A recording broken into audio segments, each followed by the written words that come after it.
artefatos brilhosos e estranhos no meio dos seus jogos, o driver parou de responder sem aparente explicação. Seu monitor não dá vídeo de jeito nenhum. Assistência técnica e reparo de placas de vídeo, placas-mães, notebooks e componentes de hardware em geral na GTEC Informática. Orçamento sem compromisso e links na descrição.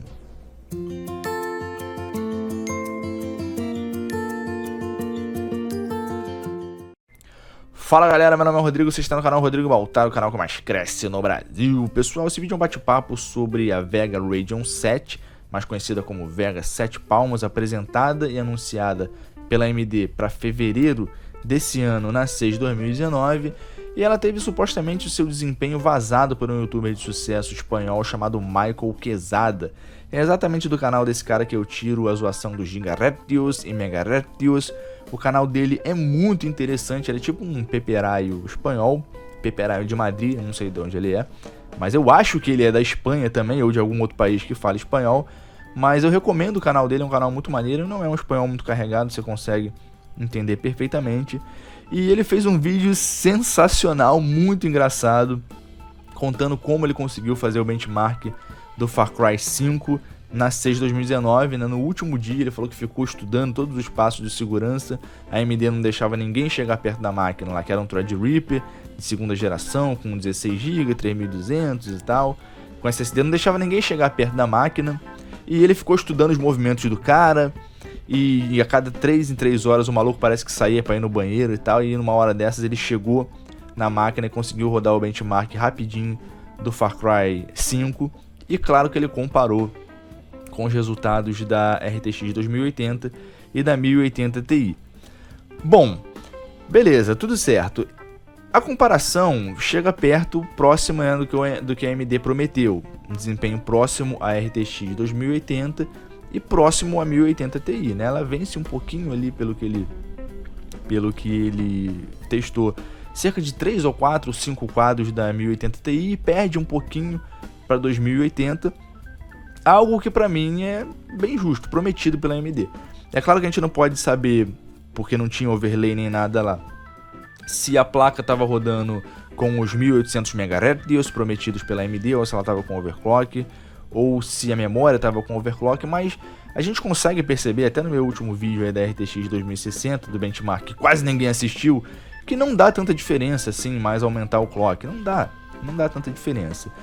Então, parece que a placa tem realmente um desempenho próximo da RTX 2080, custando a mesma coisa, só que a gente lembra que esse desempenho já é apresentado pela Nvidia desde março de 2017, quando foi lançada a 1080 Ti. É basicamente o mesmo desempenho.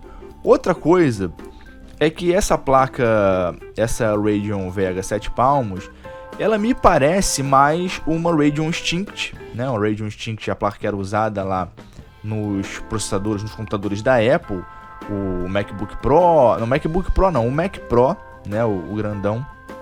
Ele tinha lá a Radeon Instinct, que tinha M125, alguma coisa assim, que são placas voltadas para o mercado profissional, né? Que conseguem fazer a computação de ponto flutuante de dupla precisão, no caso FP64.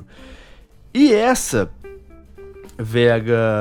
a Vega 7 Palmos, parece que teve as suas unidades computacionais, né, de FP64 capadas, justamente para não canibalizar as vendas da Radeon Instinct.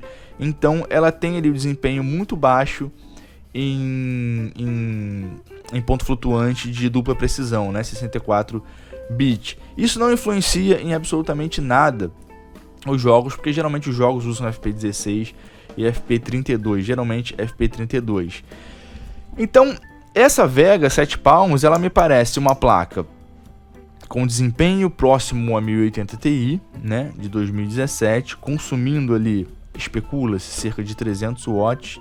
A 1080 Ti também consome pra caralho, né? Tem um consumo por volta de 280, 300. Já tem várias BIOS modificadas aí para puxar 300 watts da placa. E no caso, com as unidades computacionais 64 bits capadas, me parece apenas uma Vega 64 feita em 7 nanômetros. É claro que a AMD teve a decisão de tirar alguns stream processors da placa e aumentou a unidade de hops, né? Dobrou as unidades de hops, e isso provavelmente deu um desempenho a mais que fez a placa conseguir fazer frente com a RTX 2080 e a 1080 Ti. O grande problema dessa placa, e no outro vídeo o pessoal ficou puto, porque eu falei, porra, Baltar agora tá comprado pela AMD, pela Nvidia, tá comprado pela Nvidia, porra. Só que o grande problema da AMD é que parece estar sempre atrasada. Esse negócio de capar o FP64 não faz diferença nenhuma para quem vai usar em casa, né? E para a grande maioria das pessoas também que acham que fazem um trabalho profissional de render, ou que o cara tá entrando na faculdade lá mexendo com AutoCAD e ele acha que ele precisa de uma placa que faz cálculo de dupla precisão. Na verdade, o que ele faz é muito básico, né? Eu só recomendaria uma porra dessa para um cara que realmente é profissional, tem uma empresa e precisa realmente de muito desempenho, ou trabalha na indústria de cinema, não aqui no Brasil, porque aqui no Brasil não usa essa porra, lá dos Estados Unidos, para ficar fazendo filme de herói. Só. Pra mim, só isso justifica, porque qualquer outra placa, hoje em dia, mais top, consegue fazer os trabalhos tranquilamente, da grande maioria das pessoas. O grande problema da AMD, pra mim, foi realmente esse preço bizarro, né? Apresentou a placa com o mesmo desempenho, meteu o mesmo preço. A placa que vem depois, quer dizer, a placa vem depois, vai chegar com o desempenho que a Nvidia já apresenta desde 2017, ou seja, quem tem 1080 Ti não vai mudar para essa porra, né? E provavelmente as pessoas que queriam mudar da 1080 Ti mudaram lá para 280 ou mudaram para 280 Ti e tal, então eu não consigo enxergar muito mercado para essa placa. O que eles podiam fazer, na minha opinião, seria, claro, já falei aqui, diminuir a quantidade de memória para 11 GB ou para 8 GB, que não faria tanta diferença assim. Não faria tanta diferença assim. E conseguir colocar um preço mais baixo na placa, porque aí sim eu acho que ela teria algum mercado. Eu, sinceramente, não entendi porque a AMD fez isso. É óbvio que o desempenho da placa é sensacional.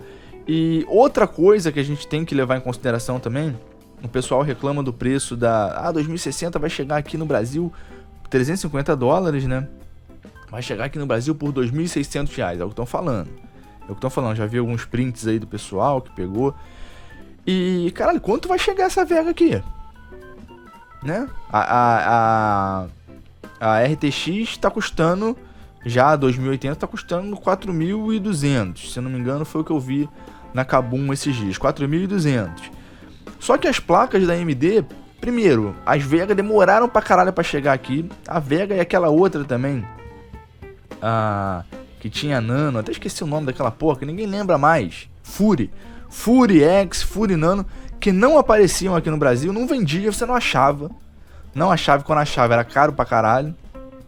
E a Vega demorou pra caralho pra chegar aqui no Brasil. E é lógico que se você for seguir pela lógica, essas placas também vão demorar pra aparecer e vão aparecer caras. Então eu fico assim, caralho, que diabos a AMD está querendo com essa porra? A gente torce pra AMD, eu torço pra que a AMD lance essa placa com menos memória também, porque 16 GB não faz sentido nenhum, absolutamente nenhum. Ainda mais que as unidades de FP64 foram capadas, então não faz sentido nenhum, absolutamente nenhum, pra jogo nenhum. Só se você for jogar a porra do demo bugado do Resident 2 aí, que tem uma porra lá de uma opção que você consegue botar 16 GB lá pra consumir, mas não faz sentido. Então, me parece que o desempenho prometido pela AMD é real. O consumo, eu nem reclamo tanto, porque, porra, tá preocupado com o consumo? Desliga o ar-condicionado, sei lá, toma um banho gelado no verão. O cara que vai estar gastando $700 numa placa não tá preocupado com o consumo. E a placa é feia pra caralho. Porra, parece uma chapa de metal cheia de rebarba. A placa mais feia do mundo. Vai entrar no canal do Maca lá. Mas o desempenho parece legal. Eu só não vejo sentido, nesse momento, com tanto atraso, a AMD lançar uma placa com desempenho de 2017, né, alcançada pela Nvidia, por um preço desse, cara. Realmente, eu não consigo entender. E pode esperar que o preço aqui no Brasil vai ser caro pra caralho. Foi-se o tempo que as placas da AMD High-End eram competitivas em preço aqui no Brasil. Se eu não me engano, a última foi a 290X, né? A Fury foi cara pra caralho. A Vega chegou aqui cara pra caralho. Hoje em dia já tem um preço legal. Mas essas provavelmente vão chegar com preço muito alto. O Alfredo Ryzen vai mandar uma porra dessa pra mim aqui, né, caralho? Pô, tem que parar com essa porra aí de boicotar o canal. É nóis. Fomos.